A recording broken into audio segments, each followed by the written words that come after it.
Sa oras na ito, isang seremonya ang nagaganap sa Hall of Heavenly Unity sa Du Palace. Lahat ay nagagalak at nag-e-enjoy sa sandali. Sinabi ni Yon na ang alak na ito ay talagang malakas at ang karne na ito ay talagang masarap. Tinanong ng prinsipe ang pulang engkanto kung ang pagkain sa piging ay hindi ba ayon sa kanyang panlasa. Sumagot si Lin na hindi niya dapat pansinin siya. Siya ay nagdidyeta. Sinabi ng prinsipe na ang pulang engkanto ay talagang napakadisiplinado. Galit si Xiao, hindi siya nagdidyeta. At anong kahihiyan para sa isang cultivator sa transition level na magpadala sa ganoong makalupang mga hangarin. Ngunit sinabi ng prinsipe na kung ang pulang engkanto ay hindi maaaring mag-enjoy sa masarap na pagkain, hayaan siyang mag-enjoy sa mga tunog ng kahangahangang musika. Bigla, ang number 1 musician ng silangang rehiyon, si Nanguang Chongfing, ay pumasok sa silid. Nagpakilala siya at sinabing natutuwa siyang makilala sila.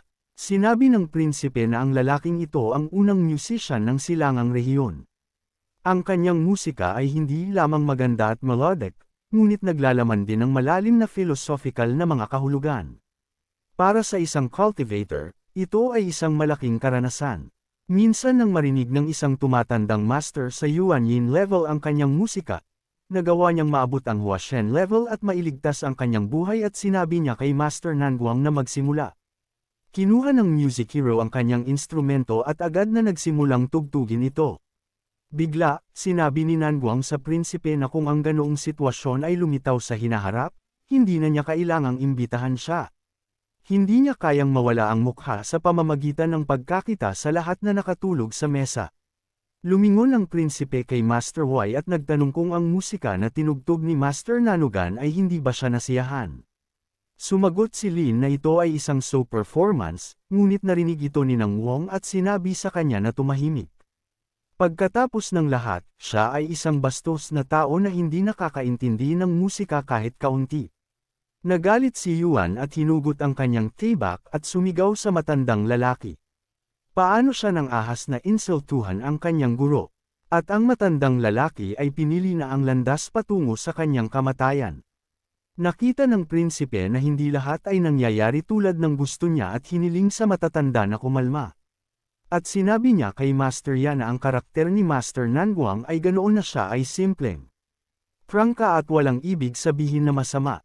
Lalo pang nagalit si Nanguang at sinabi kay Lin na siya ay isang bastos lamang na tao na nauunawaan lamang ang karahasan.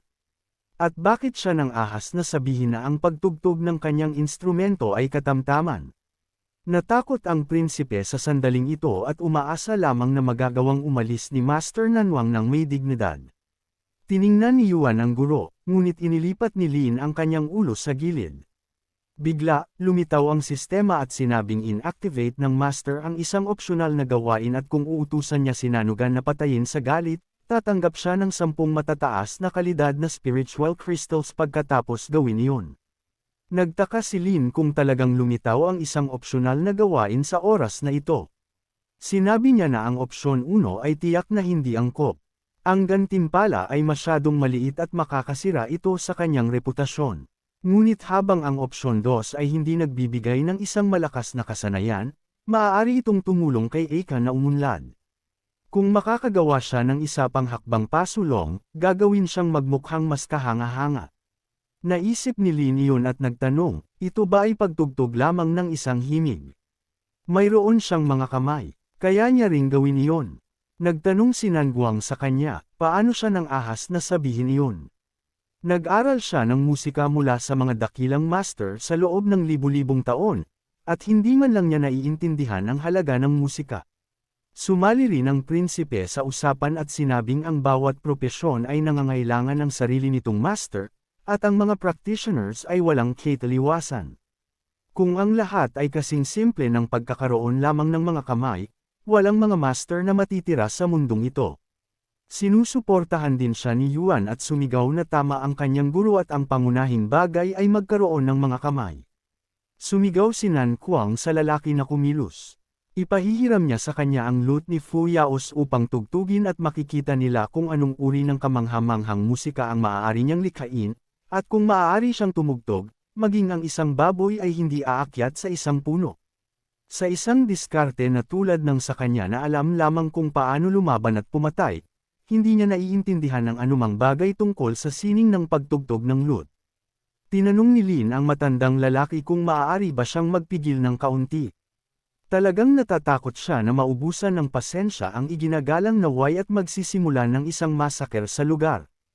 Kinuha ni Lin ang instrumento at sinabing sa kanyang nakaraang buhay, siya rin ay isang malikhaing tao at ang pagtugtog ng lute ay madali para sa kanya. At higit pa, mayroon siyang mga kasanayan at kakayahan ng automatikong pagpapabuti mula sa kanyang master. Agad na ipinagbigay alam sa kanya ng sistema na ang kasalukuyang antas ng kasanayan ni Sua ay Basic Understanding, Confident Mastery, Outstanding Mastery, Supreme Mastery, at Pinnacle of Perfection. At ang lute playing skills ng master ay kasalukuyang nasa Pinnacle of Perfection. Nagtanong si Lin sa kanya, anong antas ang taong ito? Tumugon ang sistema na ang antas ng lute playing ng Ginoo na ito ay umaabot lamang sa antas ng Confident Mastery. Sumigaw ang matandang lalaki sa kanya na magmadali at huwag mag-aksaya ng oras. Tiningnan ng prinsipe ang lahat ng ito at naisip na naubusan na ng pasensya ang iginagalang na way. Dapat ba siyang sumubok na makialam at iligtas si Nanggang? Naisip ni Lin na naabot lang niya ang antas ng confident possession, kaya mas mahusay na tanggapin ang kanyang antas ng kasanayan. Ibigay lang sa kanya ang mga tao ng mundong ito na nakinig sa kanyang lumang melody, Power Over the World.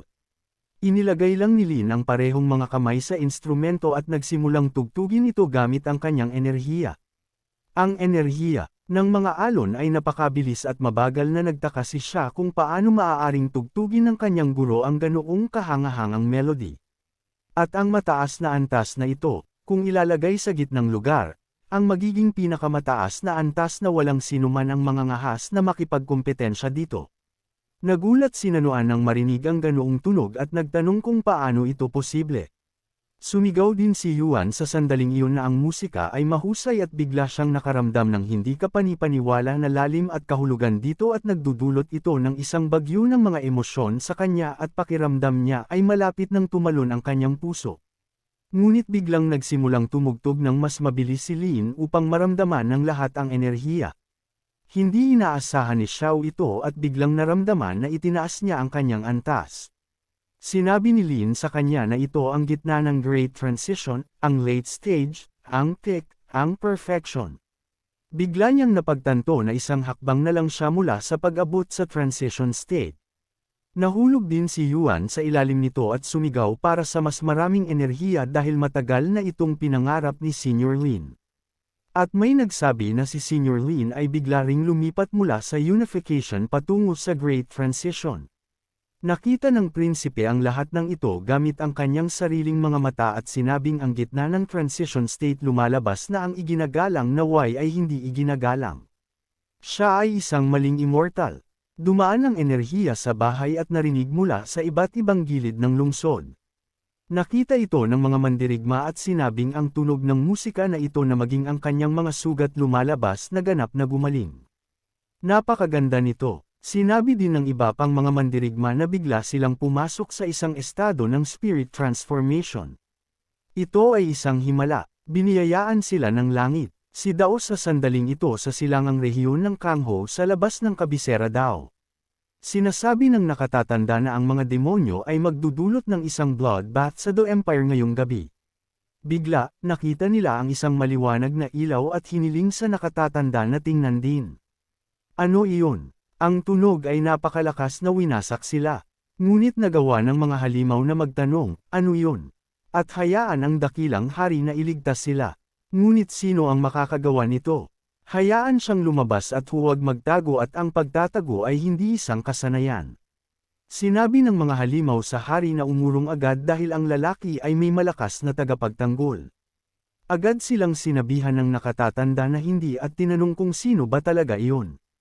At sa puntong ito, walang natitira kundi tanggapin ang Mingguandong. Handa siyang magbayad ng anumang presyo upang mahanap ang misteryoso, malakas na kalaban na ito. Nagsimulang bumuti ang nakatatanda at sumigaw na naramdaman niya ang kapangyarihan sa loob niya na nag-aapoy at ang kanyang kasanayan ay nagmula sa paunang antas ng transition hanggang sa late stage.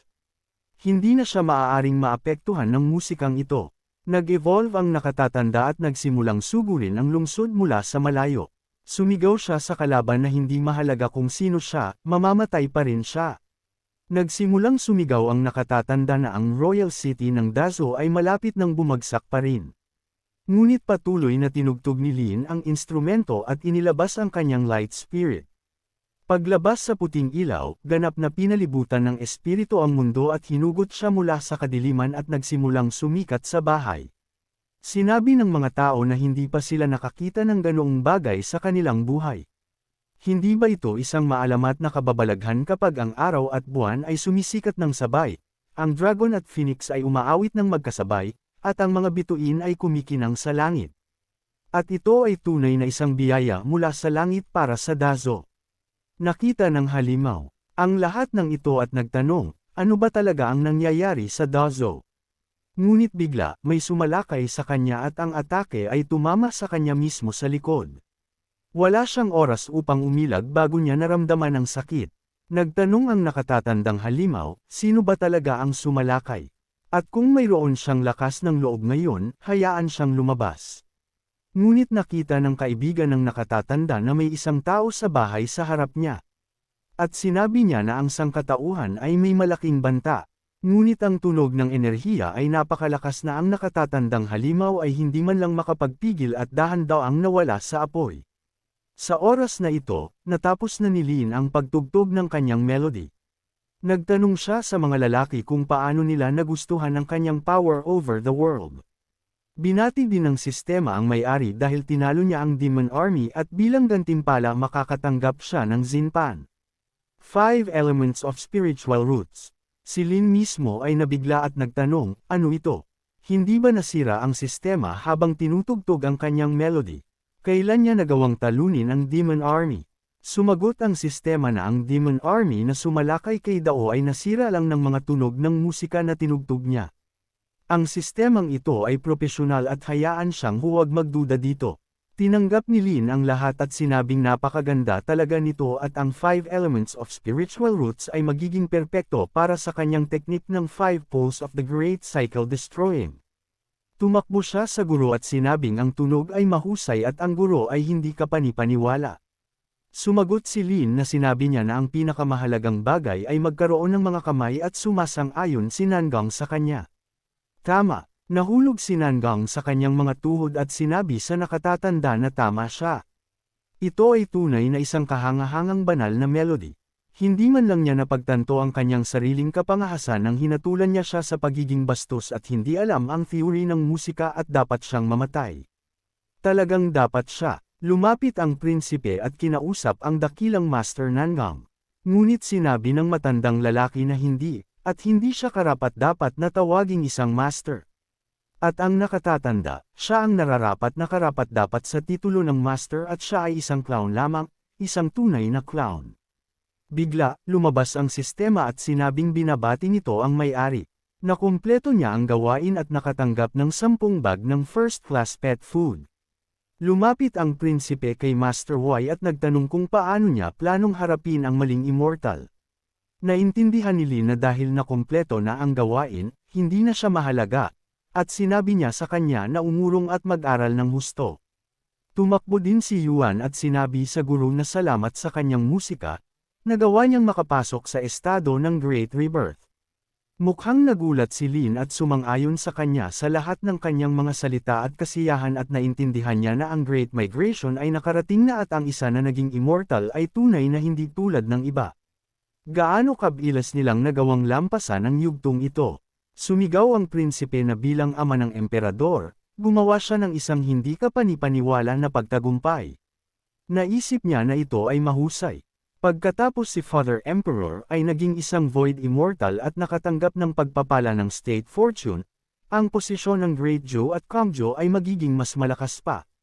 Hindi makapaniwala ang emperador dito at agad na yumuko ang kanyang ulo sa harap ng dakilang mandirigma.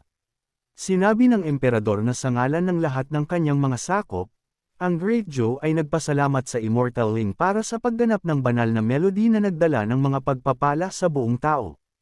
Naisip ng prinsipe, maaari bang ang Father Emperor ang pinuno ng isang dakilang kapangyarihan, isang dakilang malakas na pinuno sa yugto ng paglampas sa Heavenly Tribunal, ay nagpahiya ng kanyang sarili ng labis upang kumuha ng ganoong mababang posisyon. Ngunit kung gayon, gaano kalakas ang dapat na taong ito mula sa sekta ng Xuantin?